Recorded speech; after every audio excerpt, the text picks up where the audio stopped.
สอนคอยครับสอนในทางพระพุทธศาสนาประยุกต์ของการสติท่านกันกับเชื่อเดียวกันตอนทางเก่านี้เพราะที่ยังอยู่ทรงพอของเขาเด็ดแน่วพวกเขาใช้คนตัวเองอุ้มตัวเองในสามข้อเป็นแห่งตัวเองมีปัญหาสำคัญเพราะว่าเพิ่มตัวเองอุ้มตัวเองสามข้อเป็นแห่งตัวเองในนาทีที่พวกเขาเห็นได้ในนาทีที่พวกเขาเห็นได้และเป็นนาทีที่พวกเขาต้องเห็นเนี่ยสำคัญที่สุดอย่างแม่บาคงเหี้ยนของพวกเขามันจะอยู่ไรเขาก็เคยเลยบอกว่าหลายปีนะครับมาถึง3 ปีพอมีโตเลยขึ้น3-4 ปีแล้วเขาจะอยู่ไรเคยพูดกันก็จะเห็นว่าเรื่องเนี่ยเป็นการเรียนการสอนสำคัญการเรียนการสอนเป็นหลัก2เนี่ยมันบวชกาให้เป็นต้นต่อพวกเก็บแข็งหองเหี้ย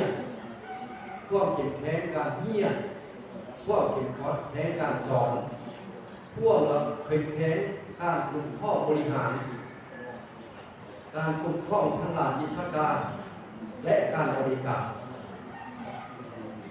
ตัวนี้เป็นหลักท่านเห็นยังไงท่านพวกเข้าหาก็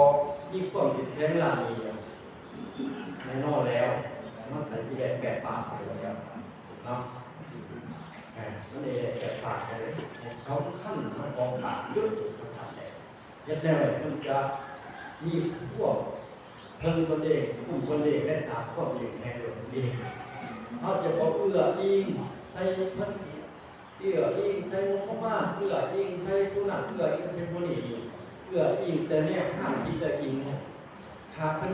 พอซอยเขาเช็ดดูอะไรกันไหนสมุดปากสิ่งที่พวกเขาสามารถเห็นไรมันฆ่าอะไรแก้ไขอะไรทุกวิธีทางก็พวกเขาพากันขึ้นปรับขึ้นฉะนั้นในคำเห็นที่กล่าวมานี้จะขอว่าเป็นเยี่ยมมากเป็นเยี่ยมมากให้พากันขึ้นแรงพ้นและก็จะพาผู้เยี่ยมของพวกเดินต่อไปมีความติดแข็งต่อไปจะเป็นผู้เก่าและผู้ที่จะทำให้ดีที่สำคัญที่สุดของว่านี้จะเป็นว่าพวกเขานี่สร้างผู้เยี่ยมเขามีคุณภาพ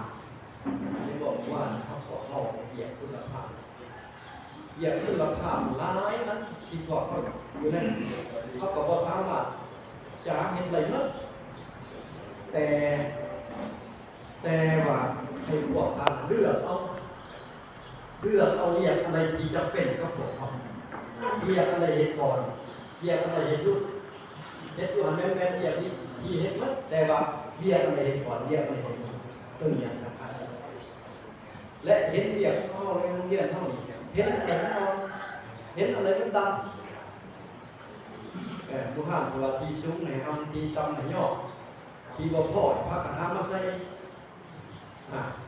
เข้าเห็นเรียกเขาในโรงเรียนอะไรมันบอกว่าอันใดมันบ่เสมอคนยกขึ้นมาดึงขึ้นมาจะไปเล่นเต้นสูงขึ้นไปมันก็บ่มี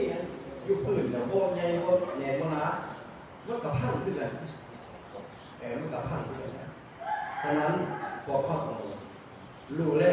ในการบริหารห้องหลังมันเรียงไปนั่นกันไรโดยเฉพาะความสมาธิภายในและการเรียนการสอนของเขามีพวกทานในภาคการเดินหลักปฏิบัติผ่านมาแล้วในภาคสืบต่อภาคสืบต่อของทานดีมากเป็นที่ว่าเป็นมาพ้นเป็นผลงานอันลำเลิศเป็นผลงานต่อไป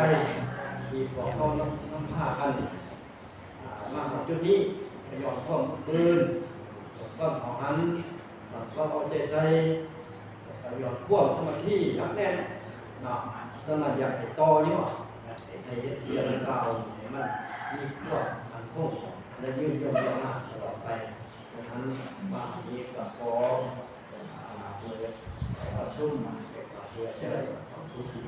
สำคัญในต่อกัน